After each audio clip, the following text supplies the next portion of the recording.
Baik, kita lanjutkan ke bentuk hukum perusahaan pembiayaan.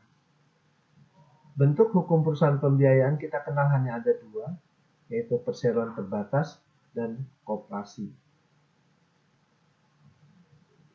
Sebagai bentuk hukum perusahaan pembiayaan, baik perseroan terbatas maupun koperasi, dua-duanya adalah perusahaan yang berbadan hukum.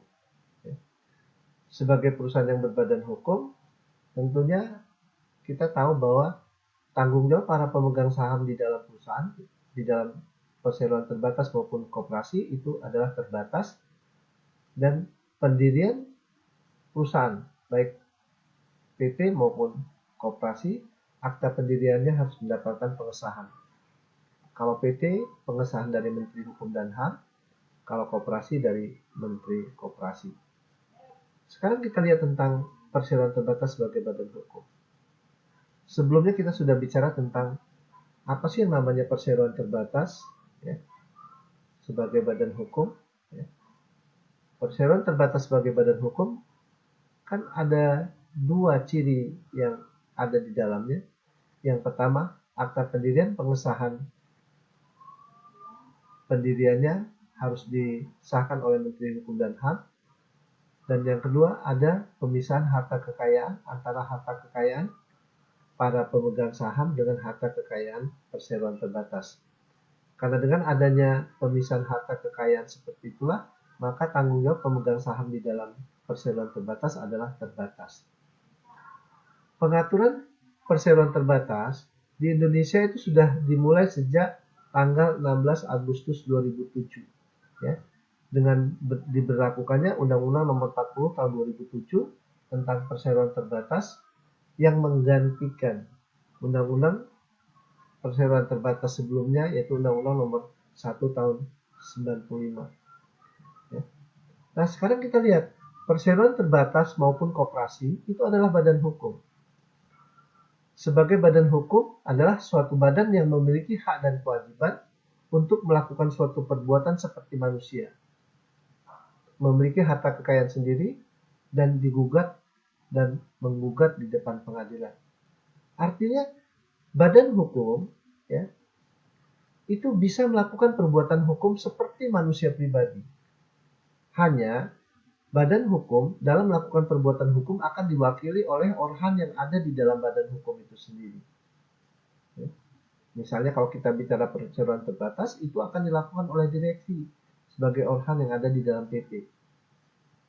Sementara kalau koperasi akan dilakukan oleh pengurus ya sebagai anggota di dalam koperasi itu sendiri.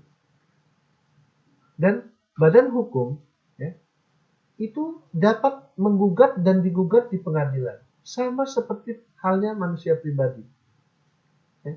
Hanya kalau badan hukum dalam melakukan menggugat dan digugat di pengadilan itu terhadap organ yang ada di dalam badan hukum itu sendiri. Ya. Kalau PT berarti yang melakukan, yang dapat digugat dan menggugat adalah direksinya sebagai pengurus perusahaan.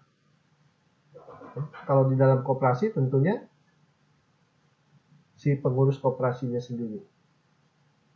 Nah, badan hukum itu merupakan rekayasa manusia untuk membentuk suatu badan yang memiliki status, kedudukan, wewenang, dan sama seperti manusia.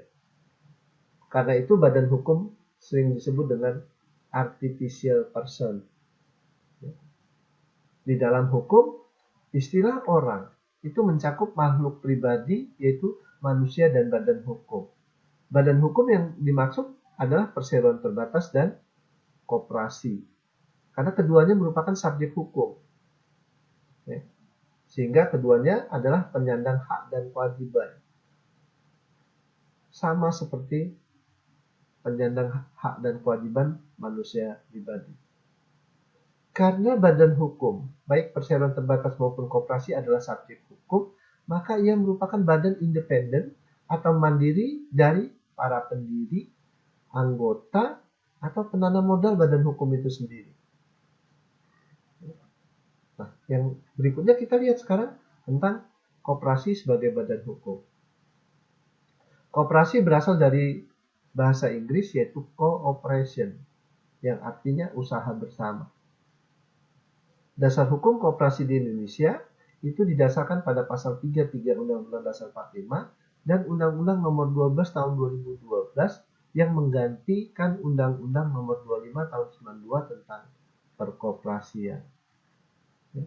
Di dalam rumusan pasal 1 Undang-Undang 17 2012 tentang perkoperasian dikatakan bahwa koperasi adalah badan hukum yang didirikan oleh orang perorangan atau badan hukum koperasi dengan pemisahan kekayaan para anggotanya sebagai modal untuk menjalankan usaha yang memenuhi aspirasi dan kebutuhan bersama di bidang ekonomi, sosial, budaya sesuai dengan nilai dan prinsip koperasi. Dari rumusan pasal 1 angka 1 Undang-Undang 17 2012 ini, sekarang kita lihat ada beberapa unsur yang ada di dalamnya. Yang pertama dikatakan koperasi adalah badan hukum. Jelas, dalam rumusan dikatakan koperasi adalah badan hukum. Sebagai badan hukum, koperasi mempunyai dua ciri-ciri. Ya, yang pertama apa? Akta pendirian koperasi itu harus disahkan oleh menteri. Dalam hal ini Menteri Hukum dan HAM. Karena sejak tanggal pengesahan akta pendirian oleh Menteri Koperasi yang saya maksud. Karena sejak tanggal pengesahan oleh Menteri Koperasi, sejak tanggal itu pula lah koperasi berstatus badan hukum. Yang kedua ada pemisahan harta kekayaan antara harta kekayaan anggota pribadi para koperasi dengan harta kekayaan koperasinya sendiri. Sehingga dengan adanya pemisahan harta kekayaan anggota koperasi dengan koperasi, maka tanggung jawab para anggota koperasi terhadap koperasi adalah terbatas, yaitu sebatas sejumlah modal yang ditanamkan anggota di dalam koperasi. Yang kedua, didirikan oleh orang per orang atau badan hukum. Ya. Jadi koperasi bisa didirikan oleh manusia-manusia pribadi atau didirikan oleh badan hukum tertentu. Kalau didirikan oleh manusia pribadi, sama kita bicara tentang pendirian perseroan terbatas. Didirikan oleh beberapa orang anggota di dalam koperasi itu sendiri. Ya.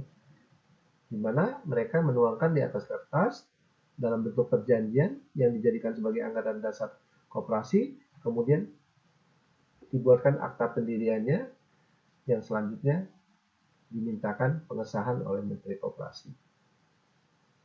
Yang ketiga ada pemisahan harta kekayaan para anggota sebagai modal. Iya, tadi saya katakan bahwa di dalam koperasi ciri yang kedua ada pemisahan harta kekayaan antara harta kekayaan para anggota koperasi dengan harta kekayaan koperasi sendiri. Dengan adanya pemisahan harta kekayaan anggota koperasi, maka tanggung jawab anggota koperasi dalam perusahaan adalah terbatas. Ya. Apa batasannya? Ya sejumlah modal yang ditanamkan anggota koperasi di dalam koperasi. Yang keempat, menjalankan kegiatan usaha. Ya, yang namanya koperasi salah satu bentuk badan usaha. Salah satu bentuk perusahaan. Yang namanya koperasi sebagai perusahaan dalam menjalankan kegiatan usaha harus dalam bidang-bidang tertentu. Apa bidang? Bidangnya boleh bidang ekonomi, sosial, atau budaya. Kemudian yang kelima, prinsip koperasi. Pada dasarnya prinsip koperasi itu mengutamakan kepentingan anggotanya. Artinya apa? Perkembangan koperasi itu itu ditujukan untuk mengutamakan kepentingan anggota di samping kepentingan anggota masyarakat yang lain. Ini prinsip yang memang diacu oleh koperasi. Jadi kepentingan-kepentingan para anggota koperasi itulah yang harus diutamakan di dalam badan usaha koperasi itu sendiri.